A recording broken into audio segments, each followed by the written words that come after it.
From the Indiana Fever, it's our WNBA on USA player contributor, Sophie Cunningham. Sophie, welcome back. What's up, my girls? You can't get rid of me, but I'm ready for some games tonight. Let's get into it. Oh, yeah, we're so looking forward to this. And, guys, Sophie is coming to us live from Portland tonight. The Fever are currently on a West Coast road trip. And last night, Sophie was in action out in Seattle, where she put up 11 points off the bench. And, Sophie, girl, that elbow looks like it's feeling pretty good. Right. Hey, I told you. All you had to do was give me that little shot, and I'm good to go. But, no, I finally am starting to find my groove a little bit. But, honestly, it's a good team win. Seattle's a tricky team, man. Like, they are sitting not in the best rankings, but they are just tough. And so we had to give it all we got. And C and Caitlin, AB kind of went down, but we got it done. So I'm happy about it.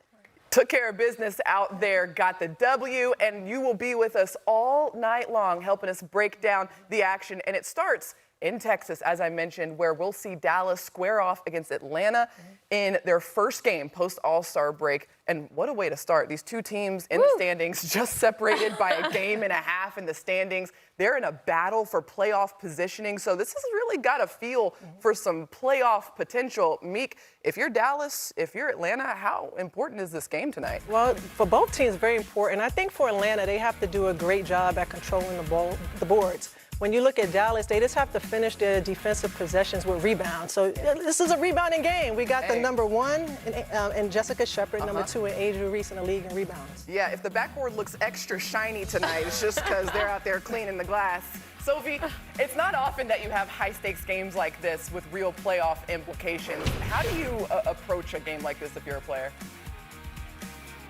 Man, I think that these teams have played already, and they know what each other brings to the table. But I'm really excited to see their post defense on the guard, pick and roll on both sides of the ball. And so I think this is something that, you have to shore up on.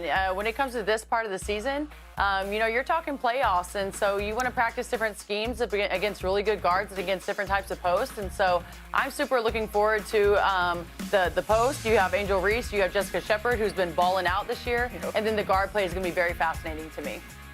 Yeah, when you look at this matchup, there is a whole lot of star power between these two teams. 5 All-Stars between these two squads. So, Renee, can you help us just break down what matchups in particular you have your eye on? Yeah, this is a tasty treat. We all have a good thing going tonight. Renee's been excited about this. I've been excited. I just love good hoops, so don't disappoint me today with this game, all right? We want to see a good, close game. But I'm looking forward to the Ryan Howard, Paige Bueckers matchup because, first of all, you have Paige Bueckers who, as we know, is an elite talent offensively. But then you have Ryan Howard, who is on the Defensive Player of the Year list right now. And it's just the activity. If you look at Paige Bueckers this year, she scored in double figures in 24 of her 25 games this season.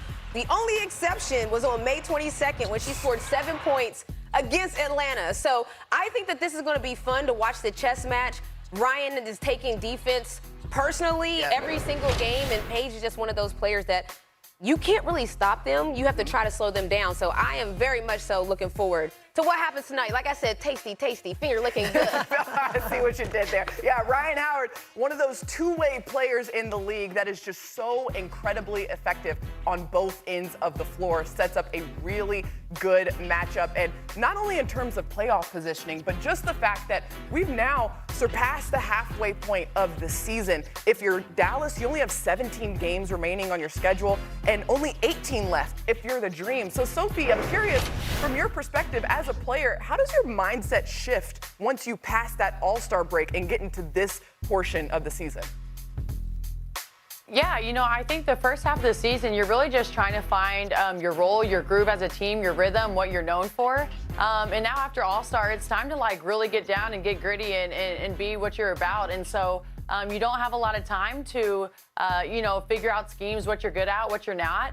And really, defensively is where my mind goes is this is time where you want to expand your schemes. You want to make sure that You're good at what you're good at, but if you need to make the adjustment, that your team is able to do that. And so this is a time where people got to roll up their sleeves and really focus in on the second half of the season, because these games matter. You don't have the whole season to kind of be like, oh, we can maybe win some here, lose some here. No, you got to dial in and win all these ball games. Yeah, time to be laser focused towards the rest of the regular season. But look, here in the studio, we have time to reflect back just a little bit, because, we've got time like that. And it was a historic weekend this past weekend.